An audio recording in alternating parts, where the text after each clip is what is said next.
What's going on, everybody? Welcome back to the Apollo. If you did watch my last videos, I talked about Alton Towers and what to expect from it in 2026. So I kind of wanted to make this a little bit of a series and talk about a lot of the UK theme parks and what to expect from them this year as we enter in towards a new season.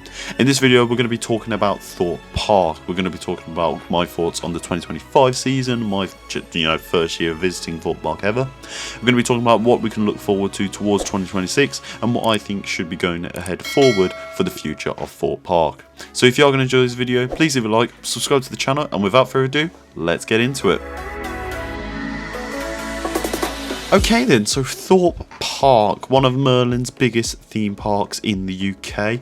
I'm going to come straight out there and say, last year for me, visiting Thorpe Park only twice, I felt like Thorpe Park is the best the UK theme park that is being offered by Merlin Entertainments. Would I say it's the best UK theme park in general? No, I think Porton's Park is a much better offering and just general overall aesthetics. Porton's Park, clears any ride department in the world. But I just think for what Thorpe Park has offered in terms of the Merlin offerings, I think it's probably the one that is sitting at the top of that pedestal at the moment. Obviously, all three parks under Merlin, Chessington, Alton Towers and Thorpe Park offer different rides for different ages. The marketing and all target audience is a lot different. And I think for me personally, after experiencing some of the rides, having a few days at Thorpe Park now, I really do feel like my interests, at least at current, lean more so towards Thorpe Park. I think the ride selection's superb. I like the general aesthetic and themes that go around on the island. It feels quite small of a park, but yet it boasts so much character from the UK's tallest and fastest roller coaster in Hyperia, the likes of Stealth, Nemesis Reborn, Swarm, some great themed rides. Like the Swarm for me is probably my favourite UK coaster, just in the essential sense of the overall spectacle that it provides, the smoothness of the ride itself. It just makes for a great experience. Don't get me wrong, there are some faulty points with Thorpe Park. I think a lot of their filler attractions, with what you will, are a little bit weak. The likes of Walking Dead, the ride, Ghost Train. Some of the flat rides are okay at best, however the queue times are massively long and the actual sequence you get to experience isn't massively that great. But you know what, for what's being offered in terms of those roller coasters and massive rides itself, I think that more than makes up for it. We also did experience Fright Nights, and whilst I thought that Alton Towers' Scarefest was a much better offering, I must say the maze quality was a lot better in Thorpe Park's Fright Nights than I would find at Alton Towers Scarefest. I loved survival games. I thought that was such a really nice concept. I was going into it expecting that free throw elements that's been going on for the past few years, so to see the change and to come out of it surprisingly pleased was really nice to see. I thought Deadbeat was a nice theme as well. I wouldn't say it's perhaps the scariest one, but just for an overall concept it was a great addition. Stitches, although it was a little bit weak of a run through, I still love the theme on there. And then Trailers as well, I just think that was superb run through, very scary. And then also some great things that can constantly be changed up throughout the year. Not to mention Street Entertainment and also the Rise in the Dark. It definitely makes it a selling point over the likes of Alton Towers and Chessington. But like I said, it's not without its flaws. It does have some weak rides. It does have some positive things. And I think overall, going for what we can see in 2026 for Thorpe Park, I think it's all about just improving that consistency and more so really look towards Fright Nights. In terms of what we can expect for 2026, there's actually not a lot to talk about apart from the addition of the Launchpad. Now, if you've been following Thorpe Park for a while, you know that the Amity Beach part of Thorpe Park, where you just come out of the dome and literally towards the front of it, more so towards Depth of Charge and the Swarm, you'll see the beach area. It's been there for a number of years. It's been used for different attractions such as Love Island late nights, but then just in general in summertime it often opens up for people that want to have a relaxing day on the beach or get a beach vibe, which for me is a bit of a weird concept to believe that people would actually go to a theme park with all these great quality rides and attractions to go for a beach-like experience. I know it's a warm time, there's not a lot of shaded areas in Thorpe Park. Bear in mind you've still got the likes of Tidal Wave, Storm Surge and Depth Charge as well, 3 good water rides there. It's very interesting to see a lot of people will consider the beach. But anyway, for 2026 it's been not confirmed by Thorpe Park that they're going to be introducing the Launchpad. So as the statement reads, according to the park, the Launchpad will serve as a dedicated recharge zone for guests, a place to rest, reset and refuel between rides. Thorpe Park describes the area as part of its ongoing focus on guest comfort alongside its reputation for high intensity attractions. From the concept imagery and planning details, the suggested will the space feature a performance stage for entertainment and events, food kiosks and refreshment outlets, relaxed seating areas, shade structures for weather protection, and new planting and landscaping. The new design appears to prioritise capacity, comfort, and flexible use throughout the day, offering guests a central hub to pause without the heat of the park.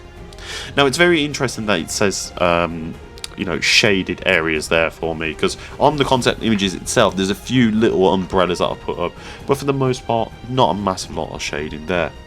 There was also talks about a stage. Now, when the plans initially got revealed for what was going to happen to Amity Beach, there was the talks that there was going to be this massive performance stage for entertainments, sort of where you see Lucifer's Lair or some of the entertainment that was on for the last few years at Fright Nights, where it takes place towards the back of the mega shop, Thorpe shop, / Walking Dead area, the arcade as well.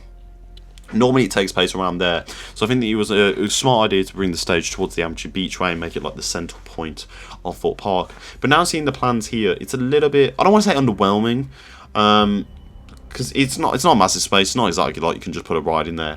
I just think it would have been better suited to have somewhere shaded. Like I mentioned, there's not a lot of shaded places on Thorpe Park unless you go into somewhere indoors, like an indoor ride, or on the arcades or many restaurants or shops. So it's a little bit interesting to see them do that. Obviously the weather here, we know it's mostly rainy. You get that odd brief period of sun, but snow, it's cold, rainy, miserable most days. I just think this is one of those things that Thorpe Park should really more consider more shaded areas rather than this open summery vibe, because you're appealing towards a sliver of a season rather than your overall justification. And bear in mind, even in the summer with some shade areas, it allows people to cool down without getting sunburn. So it'll be interesting to see what does come of that. I can't sit there and say I'm thoroughly excited because it's just a seating area, but apart from that, there's nothing really else being offered. We only know of Fright Nights coming back once again for Halloween this year at Thorpe Park.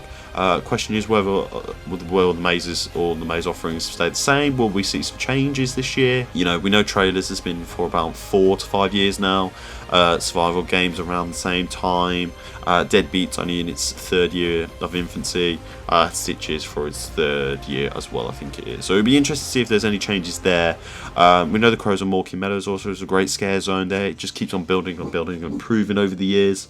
So it'd be interesting to see whether that does change or whether that does adapt for the new year.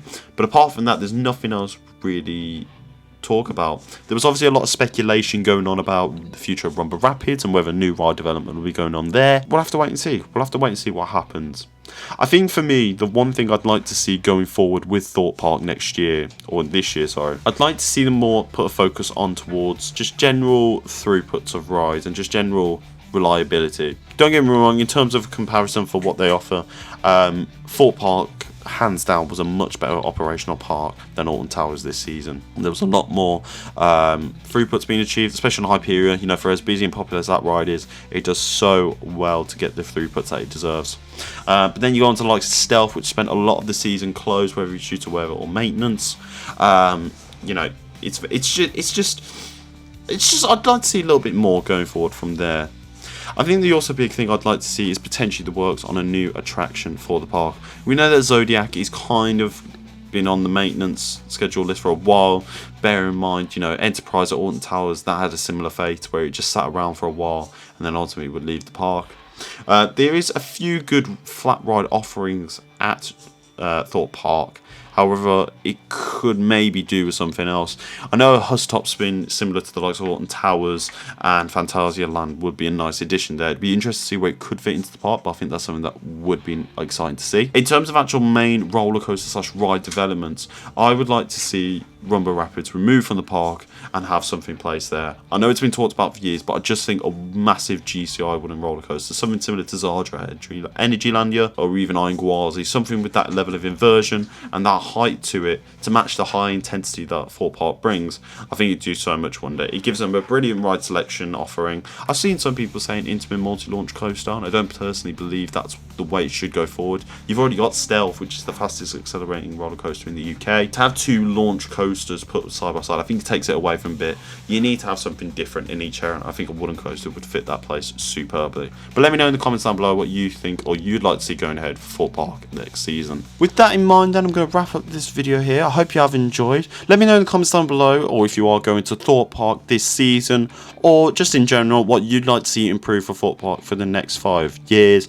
Like I said, I think we will start to see some new work on a roller coaster very, very soon. The success of Hyperia, the general improvements, and also possibly the update to Fright Nights for 2026.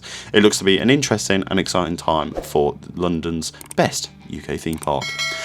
If you do enjoy this video, please leave a like, subscribe to the channel. We'll see you for the next video. Till then, cheerio.